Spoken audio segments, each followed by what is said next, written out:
अस्सलामुअलैकुम, आप देख रहे हैं समा। मैं हूं रमीज अहमद और मैं हूं सबा शेख। हेडलाइंस आपने जानी, बुलेटिन में शामिल करेंगे सियासत से जुड़ी कुछ खबरें। आपको बताएंगे कि ग्लास में किसकी सियासत डूब जाएगी, पाकिस्तान न्यूजीलैंड के खिलाफ फॉलो ऑन से कैसे बचा, कराची वाले कोयटा क्यों चले गए। आपको ये भी बताएंगे कि नया घर का आंखों में ख्वाब जरूर है, लेकिन इसमें पैसा कितना लगेगा। लेकिन सबसे पहले जिक्र वजीर आजम इमरान खान के दो टोक बयान का। जी हाँ, इमरान खान ने कहा है कि इदारों पर उंगलियां उठाने वाले जमहूरियत के अलमबरदार नहीं हो सकते। तमाम इदारे अपने दायरे कार में मुल्क की तरक्की के लिए काम कर रहे हैं। वज़ीर आज़म इमरान खान ने मुशीर पार्लिमानी उमूर बाबर अवान से मुलाकात की।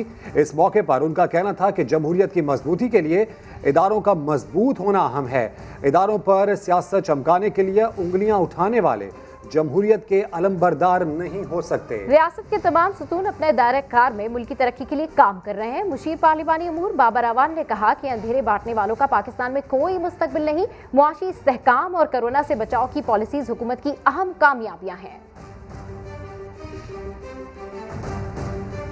Peoples party chairman Bilawal Bhutto ने लॉन्ग मार्च का ऐलान कर दिया। शहीद मोहतरमा बेनज़ीर भुट्टो की 13वीं बरसी पर जलसे से खिताब में कहा, 31 जनवरी तक इमरान खान ने इस्तीफा ना दिया तो दमादम मस्त कलंदर होगा। मरियम नवाज बोली, सिलेक्टर्स पीछे हट जाएं तो अवाम वज़ीर आज़म को घर भेज देंगे।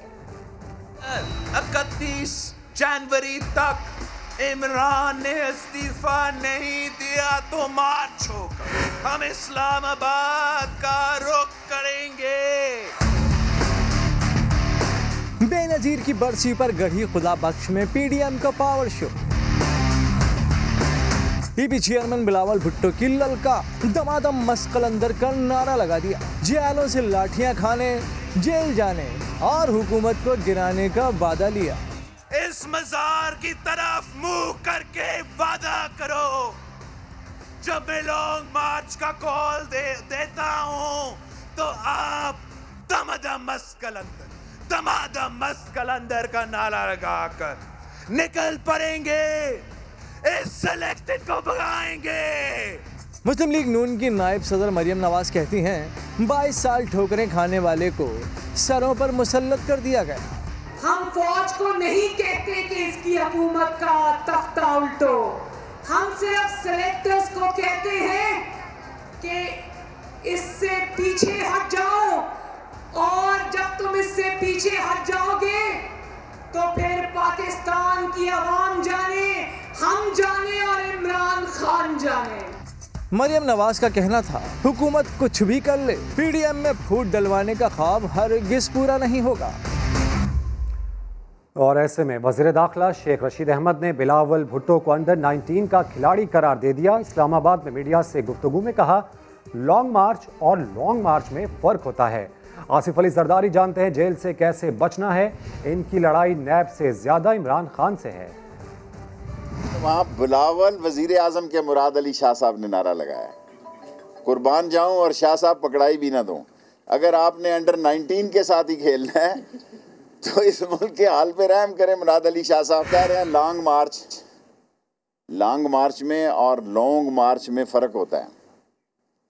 लॉन्ग मार्च होता है और लॉन्ग मार्च होता है। आसिफ जरदारी पाकिस्तान के वो सियासतदान हैं जिन्होंने कैद का मोस्टली वक्त हॉस्पिटल्स में गुजारा है। उन्होंने क्रिमिनोलॉजी में PhD की हुई है। उनको बेहतर पता है कि किस तरह जेल के सख्तियों से जान छुड़ानी है, और अब वो जेल भरों की बातें कर रहे हैं। इन सब लोगों की लड़ाई इमरान खान से ज़्यादा नैब के साथ है।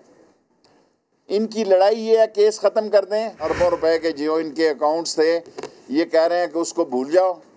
इमरान खान कोई भी फैसला कर सकता है, ये उसकी स्वाबदीद है। मैं उसके मतहत वज़ीर हूँ। मैं बहुत ज़िम्मेदारी से कहता हूँ, अभी हमने मीटिंग नहीं की कि इनके लिए इस्तकबालिया कैंप कैसे लगाने हैं जब ये आएंगे। जिसे लॉन्ग मार्च करना है, शौक से इस्लामाबाद आए, हुकूमत सहूलतें देगी। पीटीएम के ऐलान पर वज़ीर इत्तला शिबली फराज ने पेशकश कर दी। फवाद चौधरी कहते हैं 31 जनवरी से पहले पीटीएम बिखर जाएगी। हुकूमत ने अपोजिशन के जलसों को नाकाम करार दे दिया। वज़ीर इत्तलात शिबली फराज कहते हैं, जो इस्लामाबाद आना चाहता है वो शौक पूरा कर ले, हुकूमत सहूलतें देगी। ये जितना चीखें, जितनी आहो बकाह कर लें, जितनी छलांगे मार लें, इमरान खान इनसे ब्लैकमेल नहीं होगा। मरियम सफदर बिलावल की जितनी भी ताबेदारी कर लें, उनको पीपल्स पार्टी से इस्तीफे नहीं मिलने वाले। वफाकी वजीर फवाद चौधरी ने अपनी ट्वीट में मरियम नवाज पर तनकीद की। समा से गुफ्तगू में PDM की मुस्तकबिल में नाकामी का दावा भी किया। 31 जनवरी तो बिलावल साहब ने कहा है, साल उन्होंने नहीं दिया, तो इंशाल्लाह 2023 के जब इंतखाबात आएंगे तो उस वक्त देखेंगे। ये 31 जनवरी से पहले PDM ही बिखर जाएगा। सेनेटर फैसल जावेद बोले, अपोजिशन की हर चाल नाकाम होगी। में कोई परेशानी नहीं होगी लॉन्ग मार्च से। लॉन्ग मार्च ये पहले भी कर चुके हैं, ये रिपीट ब्रॉडकास्ट है। पहले भी आए थे, सेल्फियां लेके वापस चले गए थे। रहनुमा तहरीक इंसाफ बाबर अवान का कहना था, करप्शन केसेस से बचने के लिए ये सब एक हो गए। आवाम के वोटों से इमरान खान वजीर आजम मुंतखब हुए हैं, ना कोई इस्तीफा ले सकता है और ना ही कुर्सी। हुकूमत को कैसे घर भेजना है, हमारे तजर्बात से सीखो। आसिफ अली जरदारी ने PDM को हिकमत अमली बदलने का मशवरा दिया। कहा, उन्होंने पहले भी एक हुक्मरान को दूध से मक्खी की तरह निकाल दिया था। इमरान खान क्या चीज़ हैं? इनसे पाकिस्तान नहीं चल रहा, चलेगा भी नहीं। ये क्रिकेट टीम चलाने वाले हैं, ये मुल्क चलाने वाले नहीं है। पाकिस्तान के गरीब अवाम पे रहम करो। जब तुम मानते हो कि नहीं चल रहा तो क्यों घर नहीं जाते, क्यों छोड़ नहीं देते? मुल्क चलाने के लिए फिर और सोच चाहिए। दोस्तों से कहना चाहता हूँ, फिक्र न करें, ये अपने जोर से खुद गिरेंगे। पूरे पाकिस्तान की सियासी पार्टियाँ एक पेज पे हो जाएं, मगर एक दूसरे को हम मत बताएं कि हमने क्या करना है। कुछ हमसे भी सीख लो, कुछ हमारी भी सुन लो, कुछ हमारी भी सुन लो। हो सकता है मैंने ये काम पहले किए हों। मैंने एक जनरल को मक्खी की तरह दूध से निकाल दिया। कोई सोच सकता था जब मुशर्रफ कुर्सी पे था कि वो आज तड़प रहा होगा पाकिस्तान आने के लिए और आ नहीं सकता। इमरान खान क्या चीज है, हम निकाल सकते हैं मगर हमें जेलें भरनी होगी। मुझे जेलों से फिक्र नहीं है। मेरे भाइयों, ये उम्मीद पे रहो, आपकी हुकूमत आएगी, सब दोस्तों का काम होगा, हम हर चीज का हिसाब लेंगे। जमहूरियत असली इंतकाम है। और अभी आपको बताएं कि मरियम नवाज की घड़ी खुदा बख्श आमद बिलावल भुट्टो और आसपा के हमरा मज़ार पर हाजिरी थी। फातिहा खानी भी की। आपको इस खबर से अपडेट कर रहे हैं। आपको बताएं कि मरियम नवाज इस वक्त घड़ी खुदा बख्श में मौजूद हैं, जहां पर वो बिलावल भुट्टो और आसपा के हमरा मज़ार पर हाजिरी दी और उनकी जानिब से फातिहा खानी भी की गई है। इसकी मज़ीद तफसीलात जानते हैं संजय साधवानी से। जी संजय, अपडेट कीजिए।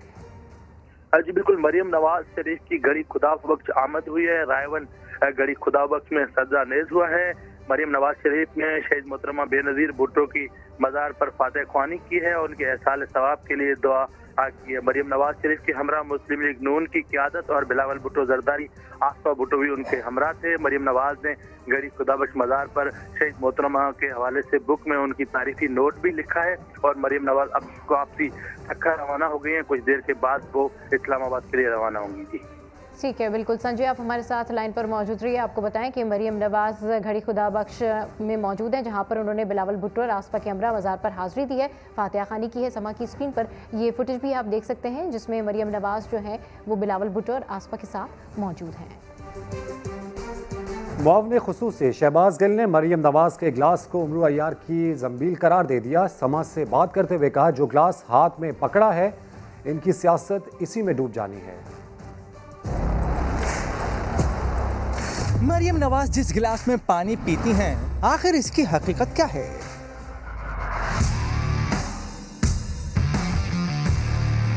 शहबाज गिल ने ट्विटर पैगाम में लिखा, ये असल में उमरो अय्यार की जंबील का गिलास है। समा ने जब वजाहत मांगी तो कुछ यूं जवाब दिया। अब उनको किसी ने ये नई पट्टे पे चढ़ा दिया है कि इस गिलास को हाथ में पकड़ के रखें हर जगह तो आप वजीर आजम बन जाएंगी।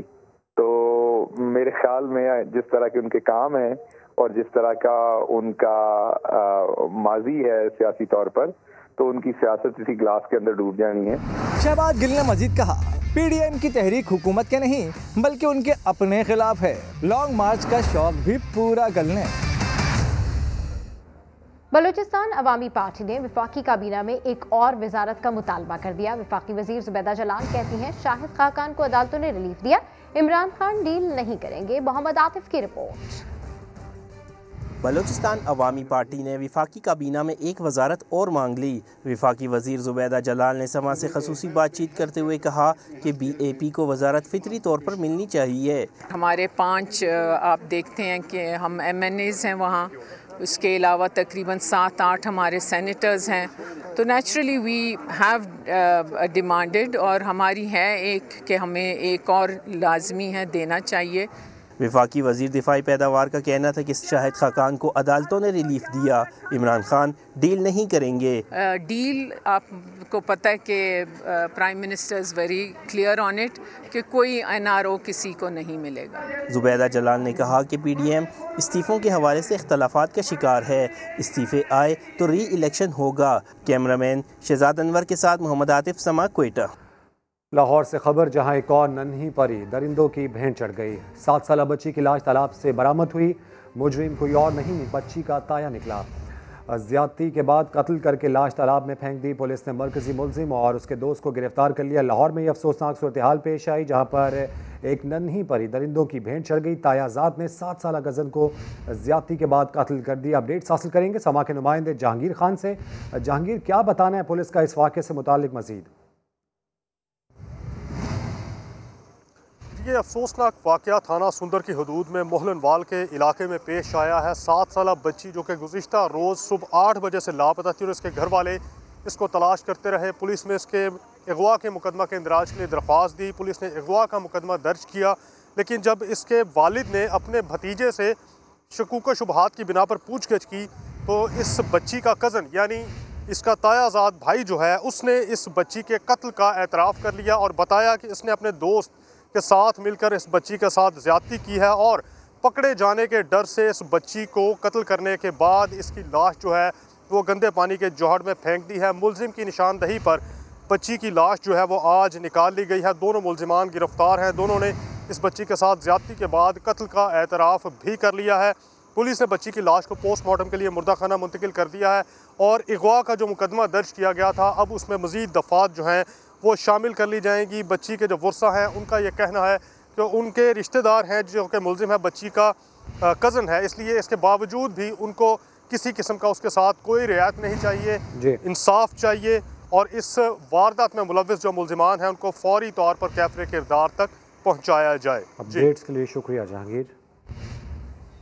अब उस शहर की बात कर लेते हैं जिसके हवाले से कहा जाता था कि सर्दी तो यहाँ का रुख ही नहीं करती। तो सुन लीजिए कि कराची में कल से मजीद सर्दी होगी। महकमा मौसमियात ने खबरदार कर दिया। तर्जुमान महकमा मौसमियात खालिद मलिक ने समा से बात करते हुए मजीद क्या कहा, आइए सुनते हैं। आज minimum temperature 12 degree Celsius record हुआ है। रवां हफ्ता है, इसमें एक्सपेक्टेड यही है कि टेम्परेचर सिंगल डिजिट तक चला जाएगा, जिसमें एक्सपेक्टेड यही है कि 7 और 7 से प्लस तक रहेगा। तो उसके बाद एक वीक के बाद टेम्परेचर राइज करना शुरू करेगा। इस टाइम नॉर्दर्न एरियाज में काफ़ी हद तक वेदर क्लियर हो रहा है और रेनी स्पेल था या जिसकी वजह से स्नोफॉल हो रही थी वो काफ़ी हद तक वहाँ से गुजर चुका है। रवां साल के जो आखिरी हफ्ता है इसमें एक्सपेक्टेड यही है कि और ज़्यादा रेनफॉल या स्नोफॉल होने के चांसेस बहुत लिमिटेड है। ज़ियारत की बर्फबारी और कोयटा की सर्दी इंजॉय करने के लिए बड़ी तादाद में कराची वाले कोयटा पहुंच गए। इस हवाले से मजीद बता रहे हैं नूरुल्लाह आरफीन। चारों अतराफ से स्नोबर के जंगलात में ढकी खूबसूरत वादी ज़ियारत में बर्फबारी ने समा बांध दिया। दिलकश मनाजिर देखने के लिए कराची समेत मुल्क के मुख्तलिफ शहरों से सयाह दिलफरेब वादी पहुँच गए। हम कराची से आए, ज़ियारत स्पेशली आए हैं, बर्फबारी देखने के लिए आए हैं, यहाँ पे बहुत इंजॉय कर रहे हैं। ज़ियारत के साथ साथ कोयटा में भी सयाहों का रश बढ़ गया। किसी ने हना झील में दोस्तों के साथ सेल्फियां ली तो कोई सर्दियों की सौगात और दीगर सामान खरीदने बाजार पहुंच गया। आज हमारा शॉपिंग का डे है तो हम लोग ने यहाँ ड्राई फ्रूट्स देखे हैं। यहाँ हर किस्म के ड्राई फ्रूट्स हैं कोयटा में। सयाह कहते हैं बलूचिस्तान के हसीन नज़ारों का अपना ही लुत्फ है। मरीज जाते हैं तो काफ़ी वो एक्सपेंसिव है और दूर भी है और कोयटा आने के लिए मतलब सस्ता भी है और नज़दीक भी है। शहर में सयाहों का इतना रश बढ़ा कि होटलों में गुंजाइश ख़त्म हो गई। कोयटा में तो होटल की जगह ही नहीं मिल रहे और बहुत ज़्यादा रश हुआ है। बिलखसूस सिंध के लोग बहुत ज़्यादा आए हुए हैं तो इस पर हमें होटल वालों को काफ़ी खुशी है और हम उनको खुशामदीद कहते हैं। बैरून सूबे से आए मेहमानों की वजह से शहर के बाज़ारों में भी रौनक लग गई। कराची समेत मुल्क के दीगर हिस्सों से आए सयाहों ने दिलफरेब वादी की खूबसूरती में और भी इजाफा कर दिया। कैमरामैन जुनैद अकबर के साथ नूरुल्लाह आरफीन, समा, कोयटा। रुक करेंगे इस्लामाबाद का, जहां वफाकी वज़रा प्रेस कॉन्फ्रेंस कर रहे हैं। आपको बराह रास्त लिए चलते हैं। क्या तुमने कोई जद्दोजहद की, कोई जमहूरियत के लिए काम किया? ये कौन सी मेरिट है जिसके अंदर 70 साल के लोग, 65 साल की उम्र के लोग हाथ बांध के पीछे गुलामों की तरह खड़े हुए हैं? मतलब इंसान की अपनी भी कोई शनाख्त होती है, छोटी बड़ी शनाख्त अल्लाह के हाथ में है, लेकिन शनाख्त तो अल्लाह ताला ने हर इंसान को दी है। लेकिन ये मुलाजमीन का जो टोला है और कनीज़ों के साथ एक प्रेटेंशियस औरत लीडर बनने की कोशिश कर रही है। ऑपोजिट लीडर उनका चचा है, इस्तीफे वो मांग रही है। भाई इस्तीफे तुम मांगो, चचा मांगे, इस्तीफे तो दो ना। अगर बुलाएंगे तो आओगे, ये क्या ड्रामा है?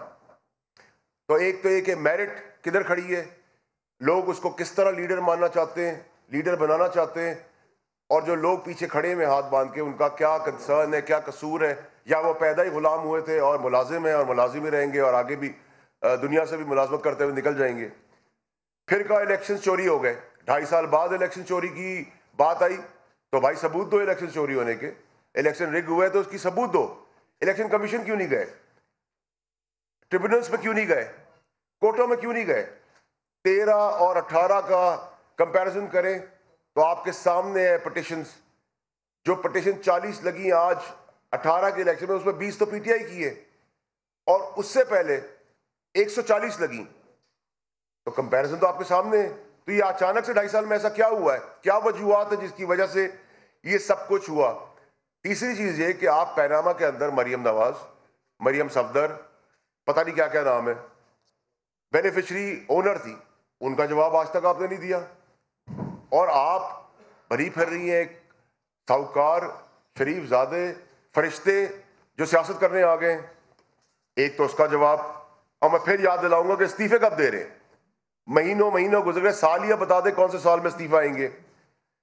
फिर कहा, फरमाया कि जी सैचेंट के अंदर फौजी अपनी जानें कुर्बान करते हुए सोच रहे होंगे उनकी तनख्वाहें नहीं बढ़ी, वो घर में रोटी कैसे खिलाएंगे।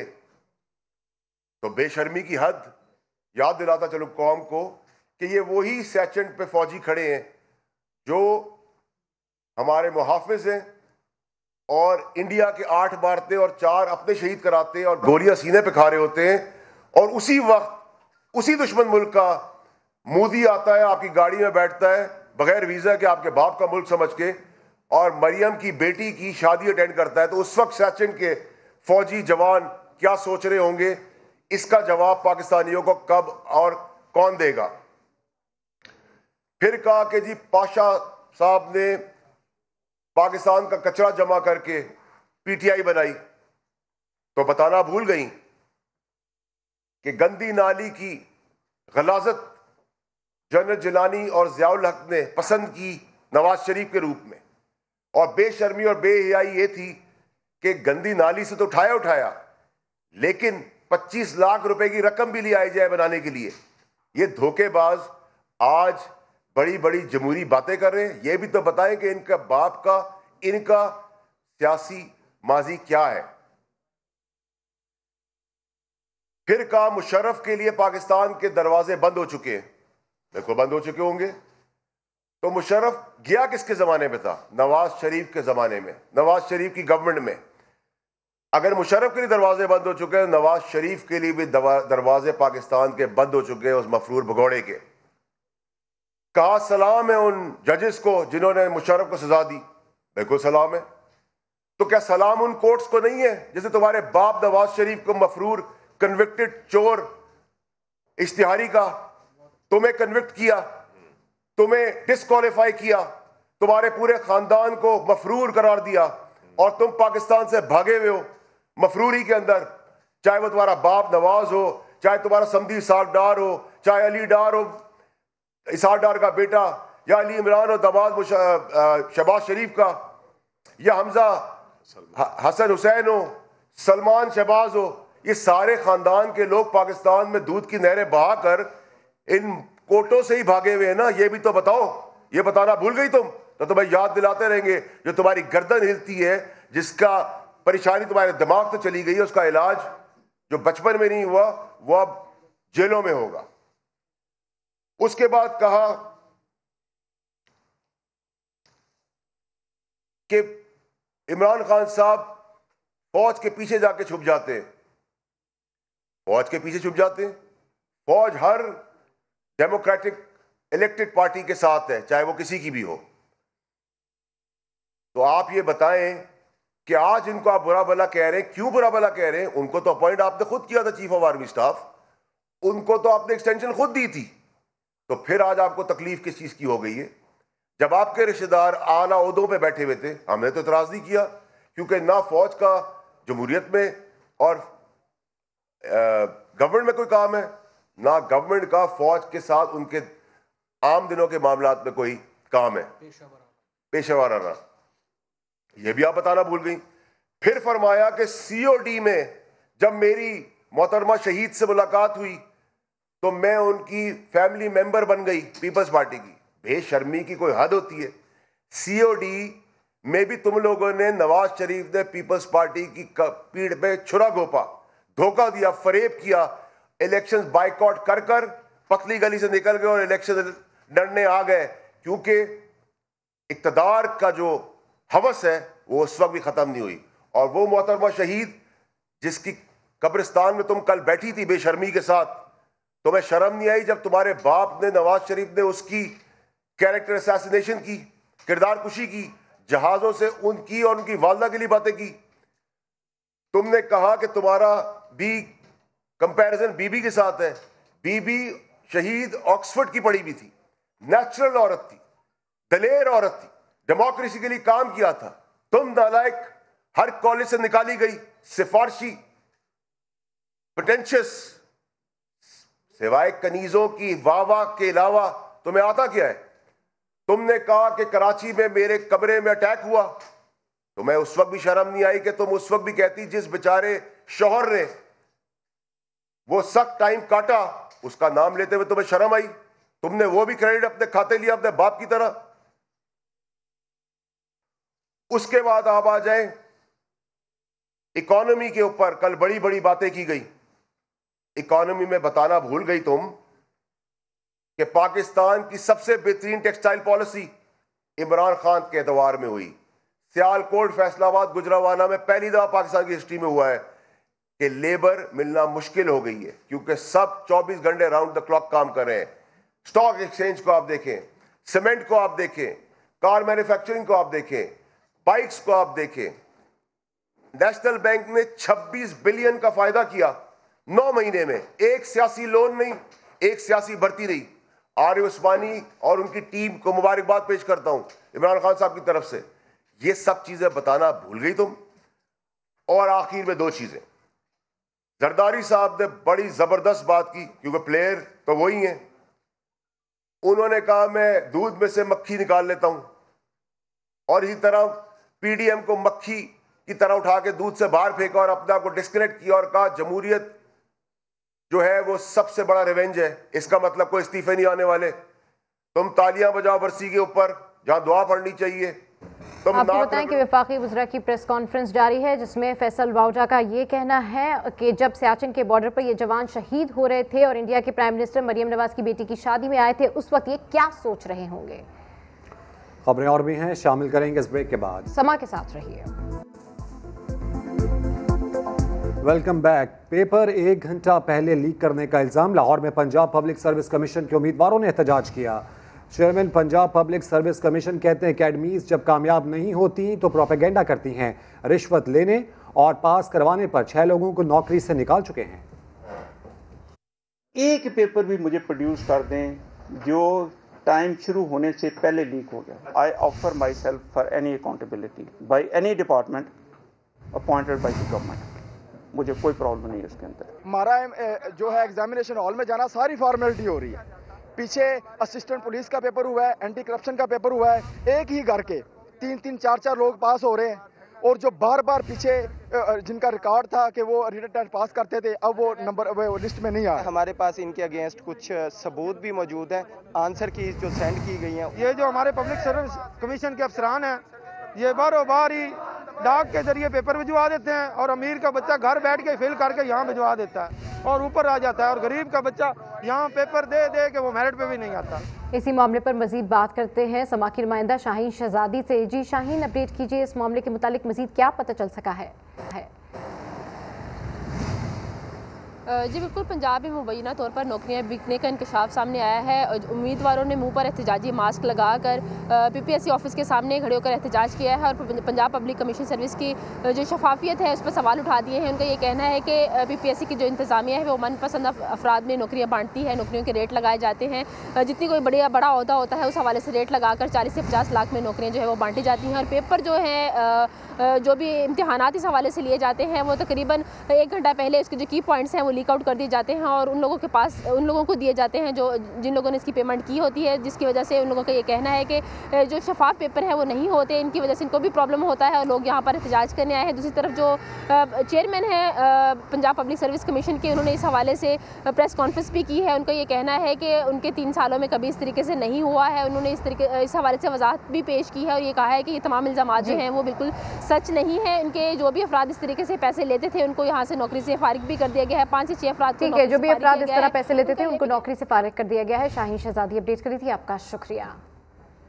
यार खान में कौमी शाहराह पर गैस से भरे टैंकर में आग लग गई। मोटरसाइकिल सवार शख्स और बच्चा झुलसकर जाम बहक हो गए।